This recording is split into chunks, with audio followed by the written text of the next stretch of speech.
just before Marc starts. Those of you who were here last year probably remember me using a technique, an icebreaker technique, where I got the speakers to talk about their favorite film, music, or score, as it's called in the trade. And everybody was kind of entertained with that. We did have some laughs, but it also acted as a way for other people to say, well, what's your favorite music score or your music, your favorite film music? And we had some really good ones. We had Jaws. We had, what did we have? Titanic. You knew I was going to do it, right? And we had some others. My favorite was anything from Superman or things like that. So this time, it's not the music that the favorite thing that we're interested in, it's the actual movie. What is your favorite movie? But really importantly is that consultative question, which is why? We'd like to learn a little bit about you as people, as opposed to just being up there and having to speak. So as we go through, all the speakers will do that. If you want to have a go at it, please do. If you ask a question, last year, someone asked a question and they said, before I ask my question, my favorite movie is. So it just gets a little bit of ice-breaking going on. So without further ado, Marc. The Godfather. Ooh. And it's not for the reasons that you might think it might be. It's because I come from my father was originally from Italy, so I come from a big Italian community back in my hometown. And all the celebrations, all the quiet moments when they're having meals together, when they're the big wedding that starts at the beginning of the movie, it's just feels like home. So that's kind of why I like The Godfather.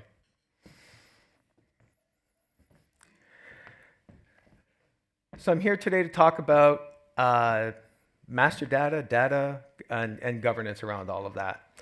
It's not a sexy topic, but it's an extremely important topic. And to PDG's point, it kind of gets overlooked. So hopefully, by the end of this, you'll have a better understanding as to why it's important. And I'm open to talking more about it in the future. A little bit about myself. Graduated a number of years ago with a degree in chemistry. I have my master's in project management. At Bayer, I'm the business development lead in our division and the chief of staff. I'm married. I have a 5-year-old Irish wolfhound and and an 8-year-old cat who runs the house. The wolfhound's completely afraid of the cat. I live in Canada. I'm in Nova Scotia. I've been in the LIMS industry and the lab automation industry for over 30 years. Started my career back when computers were really just getting their start. We were taking best of breed solutions and we were automating this regular standard chemistries that you'd find in the USP and the different pharmacopoeias. I've worked throughout the world. My interests are hiking, running, cycling, cooking, traveling. Right now, my big hobby is we're in the process of renovating or restoring, I guess, an old English Victorian house. So it's a little bit about me. Over the years, companies have invested tons of money in big applications. Your LIMS, your ELN, your test automation, you name it, they're spending big money on it. The failures in these products are in these projects, I should say, these implementation projects, are typically blamed on the product itself. Project doesn't succeed, do a new RFP. That project didn't succeed, obviously there was a problem with the RFP, hire somebody, come in, do an assessment. But in reality, the failure of our projects has nothing to do with the applications. Most of the applications that we've chosen, we've vetted, we know they work, they do exactly what we want. A lot of the failures come from the governance around the master data. We just don't give the time that's needed for the master data. My hope in this presentation is that I'm going to be able to make an argument that shows that master data is fundamental to a digital transformation, where governance is the mechanism with which you can sustain your deployment, and the technology that you're deploying enables the operationalization of that data. Over the years, I've been hearing for 30 years, my system is the system of truth. Everybody's been fighting, my system's a system of truth, my data's the best. Once it leaves my thing, you've obviously messed it up. Everyone fights that Empower, for example, is the fundamental, or is the system of truth for chromatography. Then you send the data to LIMS. Oh, now LIMS, I'm the system of truth. But in reality, it's the data that's the system of truth. If we can make that data the system of truth and believe in the data that we've created, then it doesn't matter what system it's sitting in, because you can trust that your master data or that your instantiated data at that time is accurate. Master data is the foundation of everything that we do in a digital transformation. With that, in order to be able to ensure that your standards, that you're creating it in the correct way, that you can use it across site to site, you do need to have some sort of governance around that data. And once that data has that governance around it, you can kind of say that your data is a product and it is now that system of truth. And when you have that, as your data is, as the regulations are changing, as the science is evolving, your data can evolve with all the changes, and it can absorb those changes much quicker than if you didn't have that governance around it. So why do we need a master data program? The program itself ensures that we're aligned with standardized data for interoperability across sites and across systems. The program integrates lab instruments with LIMS, for example, to automate and standardize your testing processes. The program bridges IT with the business. It adapts systems to scientific processes and not, and this is what Paul mentioned earlier, not forcing science into a rigid piece of software. The program breaks down any cultural barriers that you have between IT and the bench.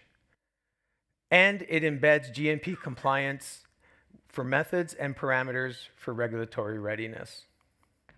So how do you put one of these things together? We know what the objects are. We've been talking about the objects for 30 years. Their test methods, their workflows, their calculations. Anything that you're going to be collecting, that's going to be your master data. So you've created all this master data, that's great.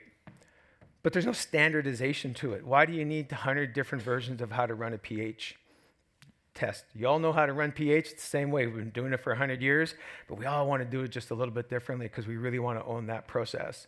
That creates a massive amount of complexity where complexity is not needed, and it reduces the ability for an organization to grow. So a governance program will really support your ability to standardize those tests and create a standardized naming convention.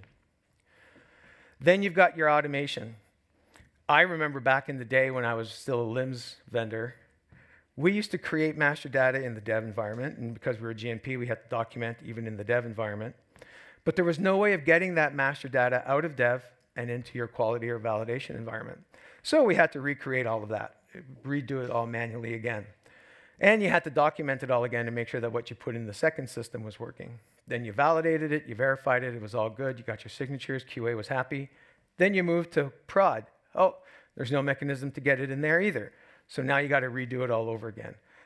The risk of transcription errors, making mistakes, blowing up the timelines for everything that you need to do. A governance program, if you've got good automation in place, would really streamline all of that. And that's where your governance program comes in. Then you come, once you're in production, the site's like, great, we can work, or the organization's great, we can work, nothing to worry about. Who's going to maintain that master data long term? Long term, it's not IT's job. IT is going to say it's the business's job. The business is going to say, oh, it's not my job, it's IT's job to take care of it. But I remember having conversations with individual customers day after day at the beginning of a program where I remember telling them, you need to have X number of people readily available to be able to maintain it. New products come along, who's going to build that master data for those new products? Regulatory changes, who's going to make those changes to the master data? When you get a new product, especially in biotech, your specifications are this wide. And as you run through and you get more confidence, your specs change and change and change and change. You get tighter and tighter. Someone's got to go in there and update that master data.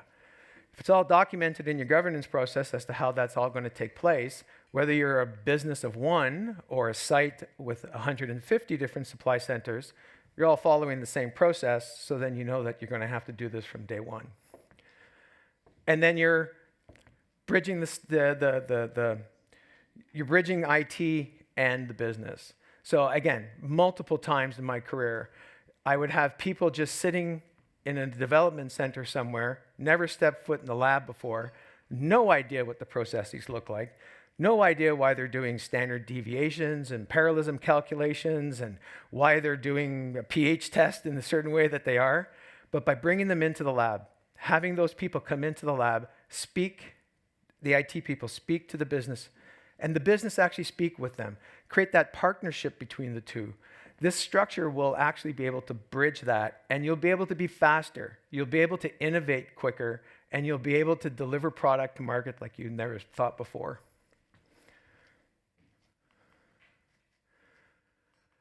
So the 4 pillars of governance. The 4 pillars are, you have persistent data. And that just means, how are you managing the master data? I talked about it in the previous slide.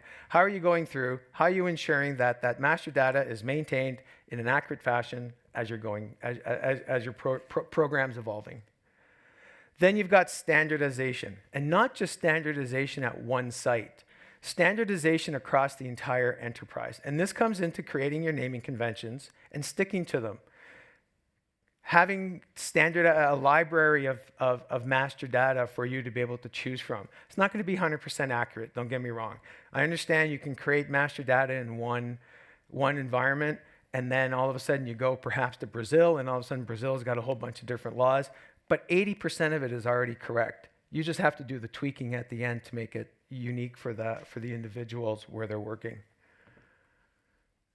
Automated. Again, how do you get it from environment to environment? As soon as you can have tools, and we got tools like this now today, so we should be taking advantage of them. But if they're not documented, no one understands how they work, we're not really taking advantage of them at all.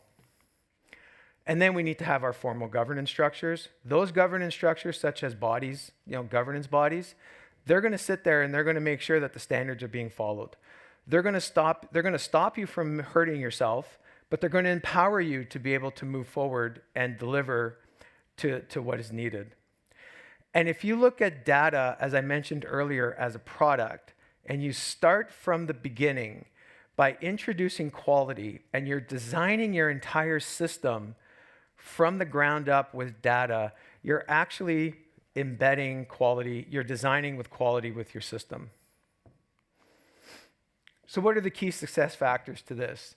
It's having that scientific understanding, having the people in the lab, the IT people, the business people. Again, you can empower the business people. They know this is what my test method's supposed to do.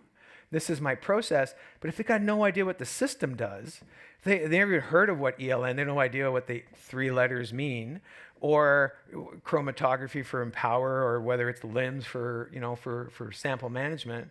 If they don't know, and the business doesn't know, the IT doesn't know, it doesn't work, right? So you got to have that scientific understanding.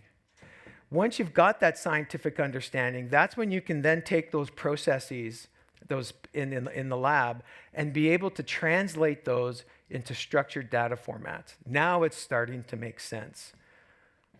Once you've got that, you've got your governance, and then you've got your standards. So they're the ones that are making sure that you're adhering to the standards that you've set forward. And then on top of that, you've got your applications. So you've got the technology that's now enabling your master data to really be powerful for you. This is a new way of thinking. Traditionally, we've done it the opposite. We've started, as Paul mentioned earlier, we started with the systems. Yeah, we got a new LIMS. Woohoo! We're going to go in, we're going to deliver it. Who cares about everything else? And then all of a sudden we go live. We call it a technical go live. What does that mean? So you can start using it? No, you still got to build all your master data. Oh, we made some decisions in the design and we don't know what we're doing anymore. So now we got to go back, we got to upgrade, we got to do this, that, and the other thing. And had we started with the scientific understanding, had we started from the bottom up, then we would know we'd be making those design decisions from day one. And I know this is not sexy stuff. This is boring. I'm going to be honest with you, right? There's nothing I hate more than having to sit down and write these things. But the speed to which you end up, you actually innovate much faster. You release product much faster. You get adoption of your systems much faster. Scientists love nothing more than working in a system that follows their workflow. When they can understand and they can see exactly what it is that's being delivered and how they have to work on a day-to-day basis, they're going to adopt this way faster. And you're going to have less RFPs on your hand. So what does the future... Am I still audible? Okay. So what does the future look like? The future actually looks like an integration of data, governance, and technology. So all three are coming together in the future to be able to deliver. And if we build our structures correctly, we can actually adapt a lot faster to today's changing world. This is not much truer than it is for AI right now, right? We want to have our foundations built so we can start on top, so we can build on top of that. You don't want to really be able to say, every time I want to do something, it's going to cost me 3 million euros. Got to do a whole new RFP. It's going to be 3 years. I'm too late. I'm already behind. I want to be able to have a demand come in. I want to be able to take that demand within 3 months, be able to deliver on it for maybe 100 to 200,000 euros. You make your bosses happy, you make the analysts happy, and you're starting to actually get insights, and you're actually starting to innovate faster than you ever thought. And this comes within the AI productive world. This will require a mindset shift in how you're thinking. If you're always just thinking in the old way of working where I'm going to slam that technology in, you're doomed for failure. I shouldn't say doomed for failure, but 90% of the time you won't be successful. There will be some unicorns that kind of get through. But by changing this mindset, by starting from a governance structure that's got a strong foundation, with that strong foundation you can build and you can go in any direction that you want. So what are the key takeaways to this? You need to build systems of truth for your QC labs. You need to enable interoperability between your instruments, your applications, and your global sites. You need to embed GMP processes and quality by design within your master data strategy. You need to have standards, build libraries, talk to people, see how you want to name these objects. You need to have a strong governance structure. With that strong governance structure and automation process, you're going to be far further ahead than you are today. And by fostering that bridge, that collaboration between IT and the bench scientists, you're going to really be able to get that adoption and move forward. And with that, I'd like to thank you for your time. And if you have any questions.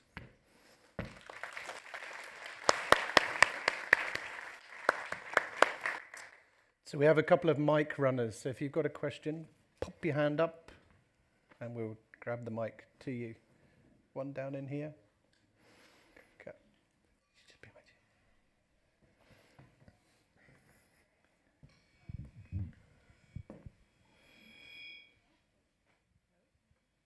No, it's not working. Oh, yes. I can hear you now. Yeah. Good. I'm Vasilisa. I'm from Syngenta. I also like Godfather. I'm not sure what my favorite movie is, but that one is a good one for sure.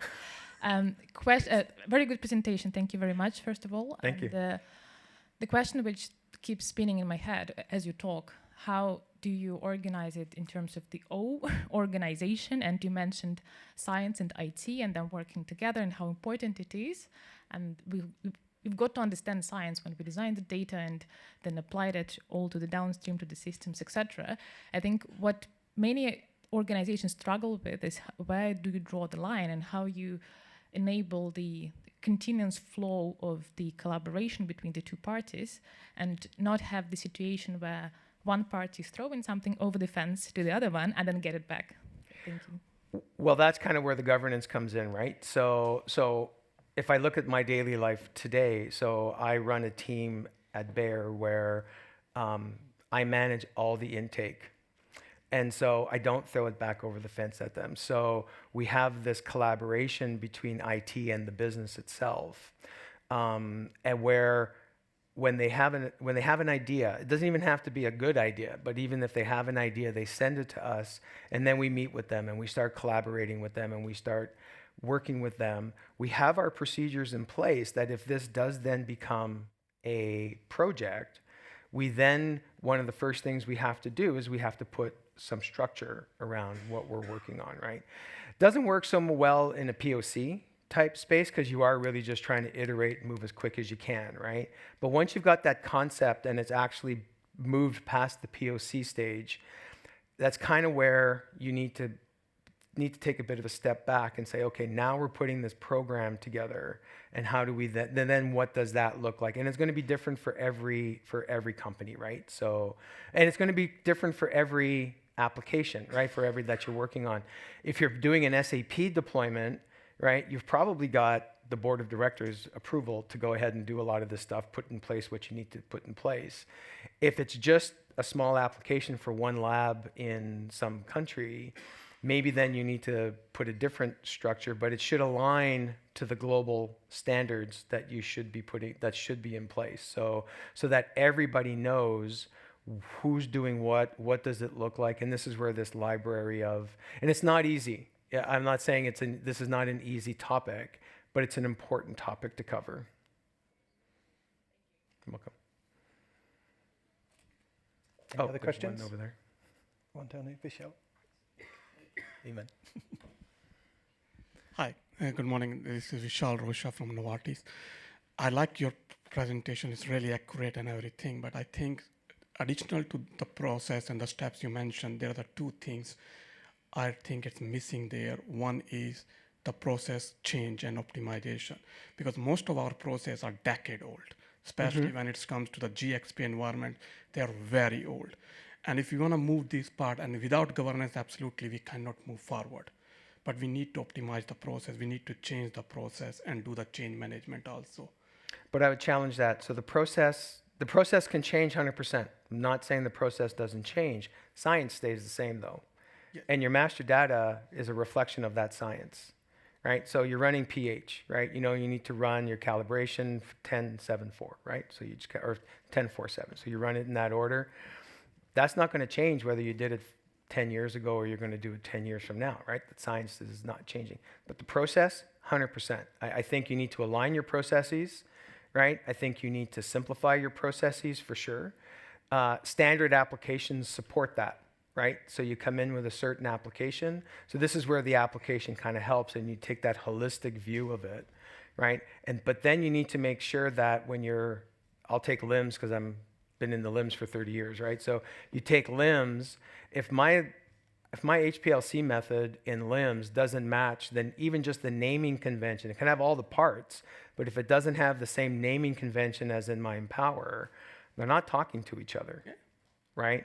So this is where those levels of standardizations, and it's a huge project, right? Like, I'm not minimizing the impact that takes, right? That was my question, actually. Yeah, it's a huge project. And how you overcome with those challenges. Yeah, so I've seen different companies do it in different ways, but the standard way I've kind of seen it, especially in big pharma, is it's from a steerco level, right? So if you've got, so during your RFP process, right, you start to get that buy-in at that point. Make that part of your RFP.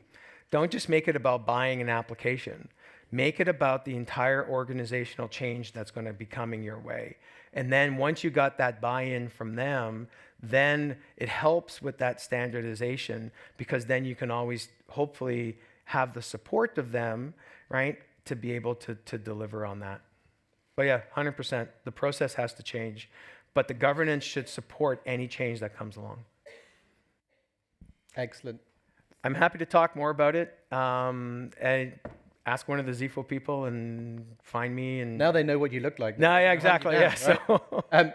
So just another thing,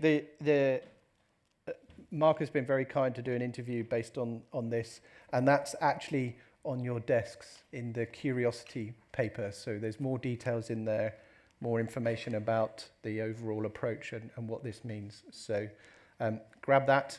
And again, if you need to ask Marc any questions, you now know what he looks like. Thank you very much. Thank you.